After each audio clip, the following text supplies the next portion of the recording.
Hi all.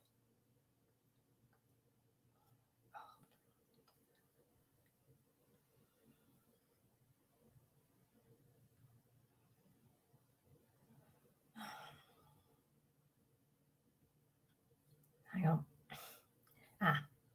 Just going to share my screen, people. Bear with.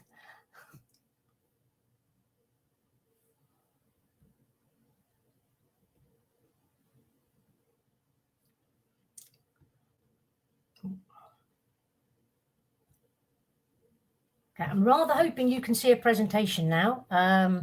I'm sure somebody will tell me if you can't. All I can see now is my presentation. So I'm going to get on and give that presentation. I understand questions will come at the end. So if you've got things to say, please do put them in the Q&A. All right, let's get going. This presentation is about the Apprenticeship Workforce Development Programme. So hopefully you've got something to do with apprenticeships. It could be in an admin or supportive role, could be in a delivery mode, in a management, leadership role, or even in a governance role. This particular programme is hoping to support and help all aspects of apprenticeship workforce development, not just the teaching and learning, although obviously there's a bit of a bias towards teaching and learning as it's such a key part to the whole process. So let's do a little bit of contextualizing around this programme, and perhaps I should also explain who I am. I work for the Association of Colleges, and I am the lead on skills policy nationally, which has obviously apprenticeships within its midst. And because of this, I am sitting on the steering committee and various other groups who are responsible with the Education and Training Foundation for the rollout of this programme, along with other partners who I'll get into in a bit of time. Okay, so let's just think a little bit about why. Why have the government given about £2.5 million a year to this programme over the next 3 to 5 years? There are various reasons, and a lot of them are around what Ofsted have been saying. So what has Ofsted been saying about things that are not great about apprenticeship delivery as it's seen it? And bear in mind, this programme is not just for colleges, it is for universities, it is for employer providers, and it's also for independent training providers as well as colleges. So it's very much a programme for all. So first thing, poor quality off-the-job training. Which, as you see, doesn't actually include any actual training. Too much reliance on a load of books and others to allow people to do self-supported study, with no tutor or trainer in sight. Now, I'm pretty confident that isn't what describes your apprenticeship offer, but I do know of colleges who have placed a significant amount of reliance on the self-motivation level of an apprentice, who've fallen foul of that when Ofsted have come in and looked at their delivery mode. Okay, so they're looking for real high quality actual training to be going on, and for that to be evidenced. So that's one of Ofsted's criticisms. Poor linkage between that training and what's happening on the job. Again, programs where you're learning one thing in your off the job, and you're doing nothing to do with that in your on the job. Those are the sorts of misalignments also that Ofsted found don't help create a high quality offer. So they want to see a proper and well integrated program, and a lot of that occurs in the planning rather than necessarily in the delivery of the program, the planning between the employer and yourselves as the provider. So some concerns around there, and the employer having little or no idea what's actually going on in the off-the-job working, and the trainer not knowing what's going on at work. So they're looking for a real sort of integration of those two things. Poor employer involvement and support. So again, how involved is the employer in the development of the programme? How involved are they in the delivery of that programme and the review of that programme? And also, how committed are they to ensuring that their apprentice gets the time they need off the job to do their training effectively? So making sure that the employer is well engaged. And again, I know I've had a lot of conversations with colleges around actually spending a lot of time interviewing the employer as much as interviewing the candidate, the learner, because they need to be confident that the employer is committed to the programme and understands their responsibilities, within that program. Poor curriculum planning. Training programs that are just delivered with no reference whatsoever to the needs of the learner, or indeed the situation that the employer is providing. So recognizing that you can't just deliver things in a standard way, that there needs to be some quite high level of individualization of the program, probably more so than in most classroom-based programs in this instance. And also the additional consideration in apprenticeships obviously being with the involvement of the employer, and the fact that 4 days of that person's week are spent with the employer and only 1 day or the equivalent thereof with the training provider. Okay. And also the next thing that probably ties in quite closely with that poor curriculum planning and using a standard training program is it doesn't necessarily provide further challenge, particularly for the more able or more experienced candidates, to learn genuinely new things.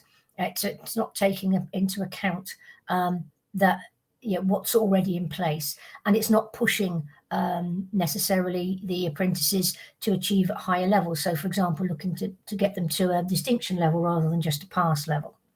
And the final criticism, a lack of leadership and management oversight of apprenticeships, leading to all the above things happening.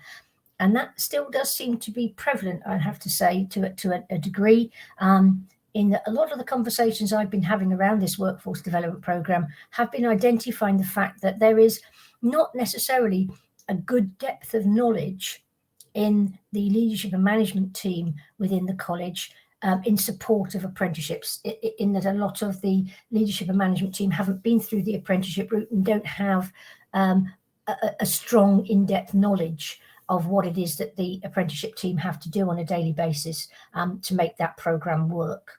Okay, so that's what Ofsted is saying. And this is just a little something to say. There's a lot of data out there as well. As I mentioned, it was about Ofsted and data. There's a lot of data out there that doesn't say particularly good things about the apprenticeship program, although it does say that they do have an incredibly positive impact both on the employer ultimately and, more importantly, I think, on the learners. But we do see some quite horrendous statistics that sit around apprenticeship offer, which don't give it a great don't give it a great presence and a great positivity when it comes to talking to other people about it. So 37%, that's an awful lot of people withdrew from the course prior to the completion of the course. And there were lots of reasons cited for that, not all of which were in the control of the provider, the college. But as you can see, some. So the quality of the teaching and training, 24% said that was the reason they left. And lack of support from the tutor, 26%. So a quarter basically were saying the problem lay with the training provider. However, the other reasons, some might sit with logistics, for example, with the provider, but it would also therefore be partly at the place of the employer as well. So a bit of portioning of blame there from the St Martin's Group, who represents some large independent training providers, and the Learning and Work Institute, who did the research on their behalf. So some interesting things.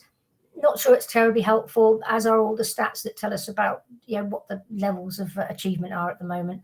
But anyway, let us move on to what also the AWD, as I will refer to it now, the Apprenticeship Workforce Development Programme, is all about, and how it is inextricably linked to another thing that's coming down the tracks at you, which you should now be aware of, which is the Apprenticeship Accountability Framework, which yesterday was, in the words of the officials responsible for it, tweaked to make it better. And that's going to be an iterative process of that. So I just pulled out a few slides that were in a presentation a week or so ago run by the DFE to explain the Apprenticeship Accountability Framework and the dashboard that supports it. And you'll see in that box number 2 there that, and I've highlighted it in yellow so it's nice and clear, that the Apprenticeship Workforce Development Programme is actually mentioned in the work that's being done around the Apprenticeship Accountability Framework.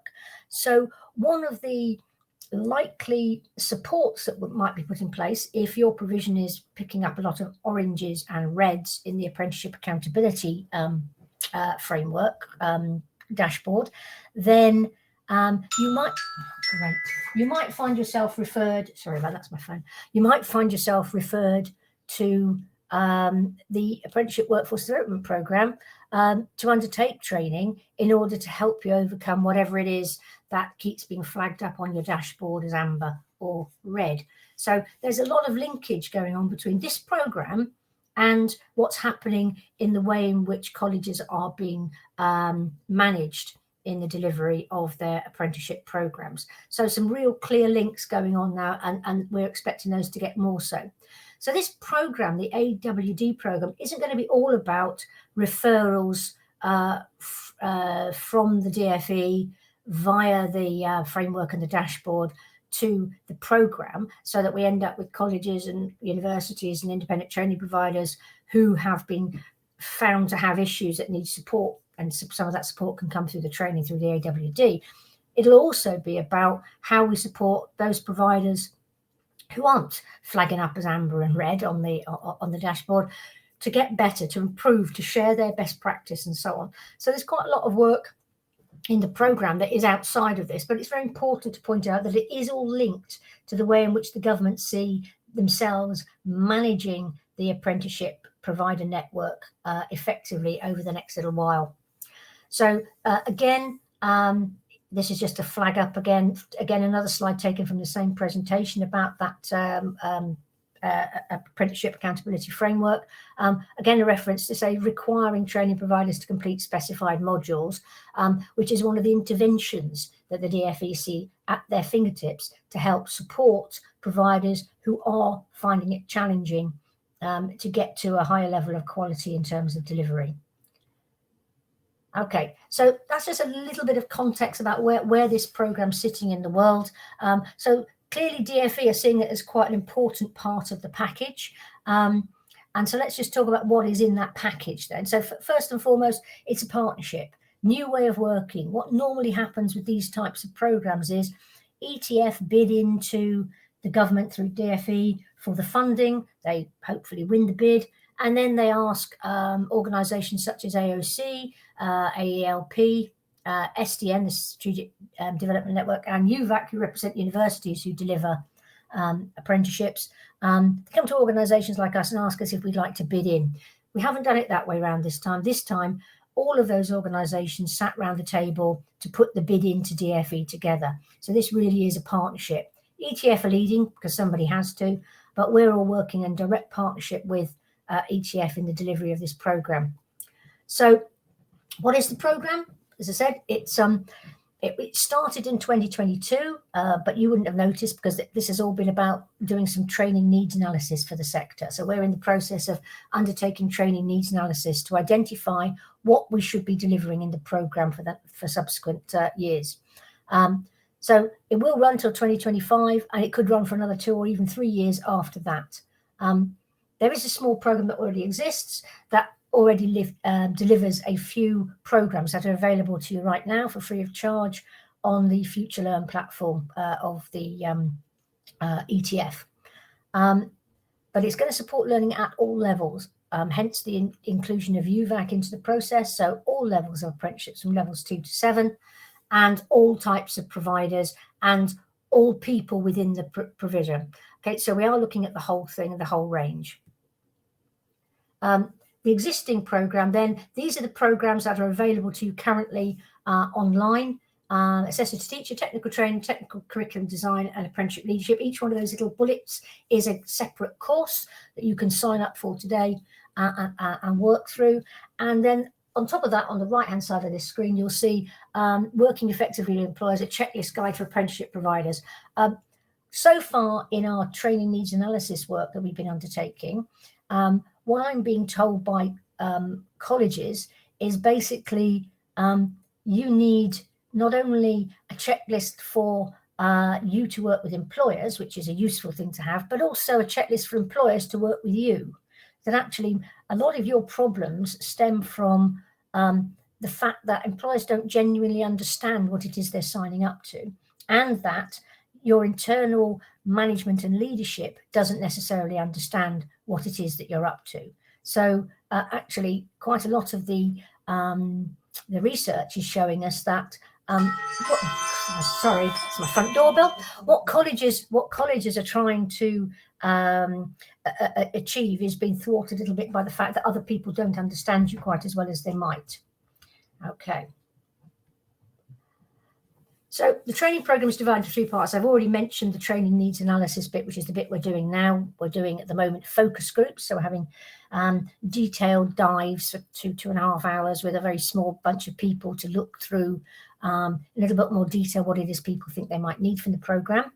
And as a result of that training needs analysis, we will be looking to develop some more CPD programs, which might be webinars, they might be face-to-face, they might be individual to a single college, they could be any. I'm so sorry, it's very annoying for my doorbell to ring right now. Okay, I can't answer that, so I just have to leave it.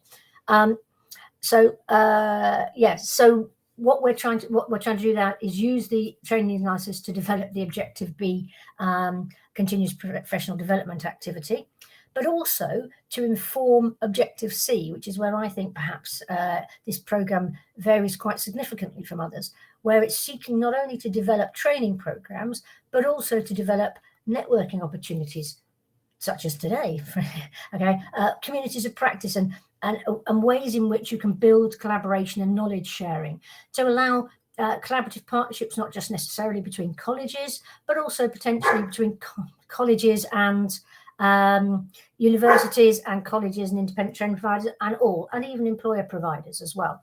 So the idea of the program is very much about sharing activities and supporting the development of networks and using existing networks in a more effective way. Okay, that's a little bit about the process I'm going through at the moment, which I'm not going to dwell on because clearly you'll be actually more interested perhaps in the outcomes of what comes through those focus groups rather than actually the fact that we're doing them. So what we are doing is exploring in more depth these 8 priority training areas. So we call these buckets at the moment, and we're trying to determine what it is we put precisely in each bucket. So we think that there's a need for some work on program design. We think that there's some work needed on initial assessment onboarding. Compliance came up. Actually, of all things, compliance was the biggest thing that people told us through an online survey was the problem, was the bit that they wanted training on, compliance. And we've had a discussion with the department about that, and they say people understanding the funding rules and understanding the audit requirements and understanding Ofsted is not the job of this program. That's the job of the agencies who support those particular things. So it's the job of the DFE to make sure you understand the funding rules, for example. What they do want this program to do is take that a bit further, though, to give providers the confidence that they are applying the rules appropriately, and also to ensure that they can use those tools of the funding rules, the Apprenticeship Accountability Framework, for example, that they can use those tools to help in the day-to-day management and the strategic planning for their programs as they move forward. So those are the 8 areas that we intend to be, that we are currently looking at the development of new CPD activity. And here you can see what colleges said. And as you can see from the big orange thing, I wasn't lying about the popularity of compliance as a potential area for things. What colleges were also interested in was on and off the job teaching, quality and quality and program development. So those were the key areas that have come out of the initial on-site online survey of what colleges want from the program moving forward. We also recognise these as cross-cutting themes and are looking again to see, do we do separate training for these things, or do we embed them all into those 8 areas that I put in as buckets? Okay? And generally speaking, what the focus groups seem to be telling us is you'd like these things to be integrated into all of the CPD rather than necessarily put together as separate training programs. The feeling tended to be that if we had separate training programs, they would use their direct relevance to apprenticeship delivery, which this program is very much about. Okay. And then you can see that that particular pie of responses looks more like a full pie, doesn't it? So there were very few things that colleges didn't think were really important when it came to those cross-cutting themes.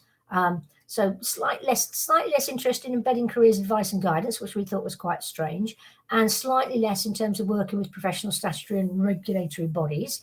But you clearly felt that all the others were very important. Those two are still pretty important, but not quite as important as the other bits. So the content on Objective B, then it can, this is just demonstrating, it can be anything. So the content will be sat on the Future Learn platform or a new platform, I think, which is being developed at the moment with ETF. But all of the stuff will be available in one place, but it will be done in a range of different formats to hopefully suit a range of different learners. And that includes, as you can see there, face-to-face delivery. Okay, so when it comes to the Objective C, which I think is the slightly more interesting side, then this is the bit where there's a lot more going on, I think, that may be of interest. Because certainly what I get from colleges on this is you like to collaborate, you'd like to form groups, especially if there's funding to support the development of those groups, to recognise shared problems, shared initiatives. And I think that what this programme is going to give us is the opportunity to set up some of those particular areas. And as it clearly states, some of those networks and collaborative partnerships will be formed as a result of what's coming out of the training in Objective B. So what comes out of the feedback from the CPD activities. Okay, and at that point, I'm going to stop sharing my screen. Hopefully.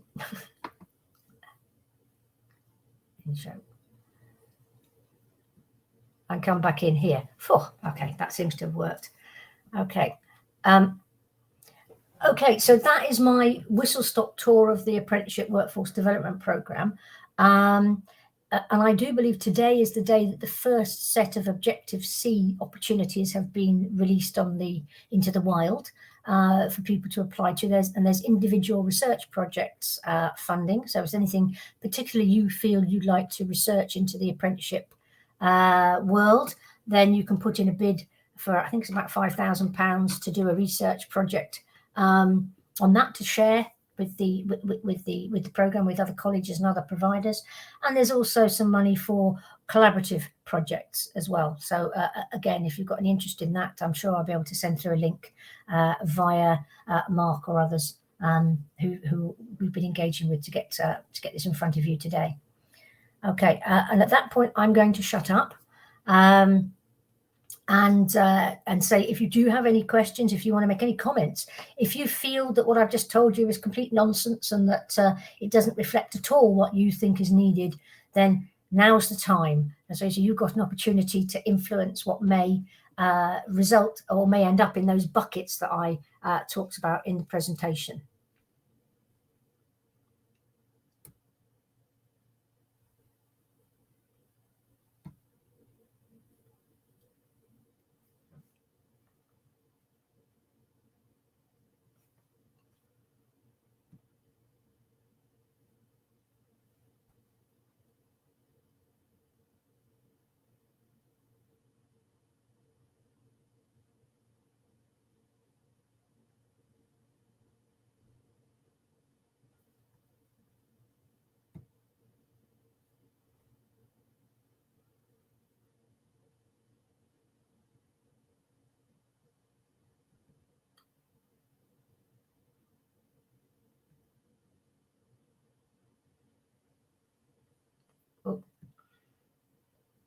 Where do colleges bid for this project?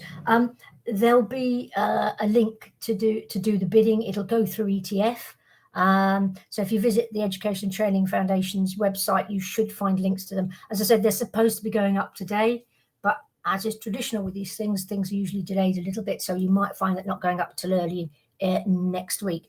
I think these projects, and more importantly, the collaborative networks that we might be able to establish, can be incredibly helpful and powerful in apprenticeship delivery.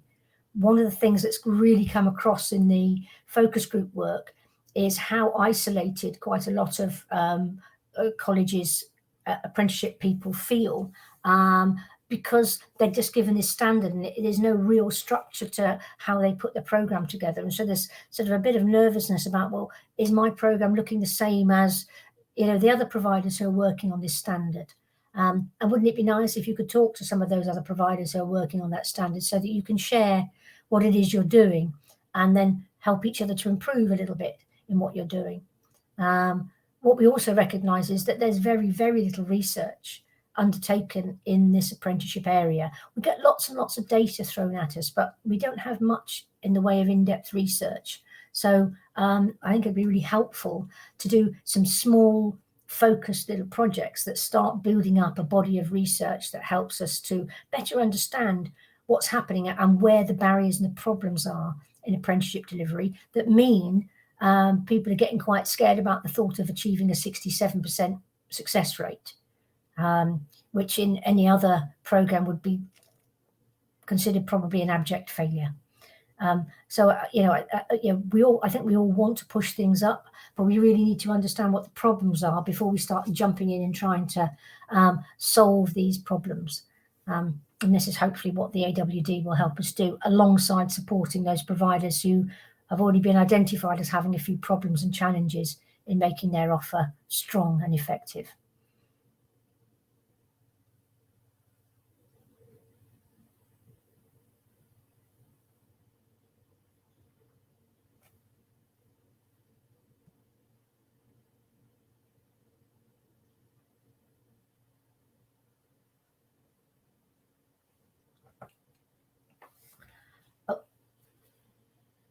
My timetable told me that I was supposed to finish at 12:30. So well, we can sit here in silence, but if anybody's got anything else that they'd like to ask or any other comments they'd like to make, even if just to say, yeah, that looks like it's heading in the right direction, or, no, we need something different, then that'd be great. But either way, I hope you really, really enjoy the rest of your day. Not that there's not much left of it now, is there?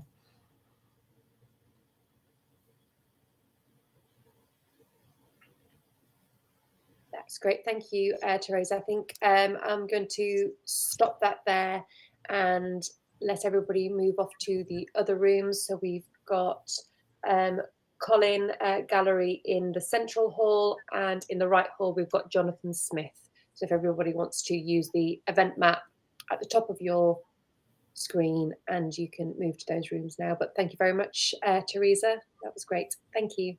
Cheers. Thank you.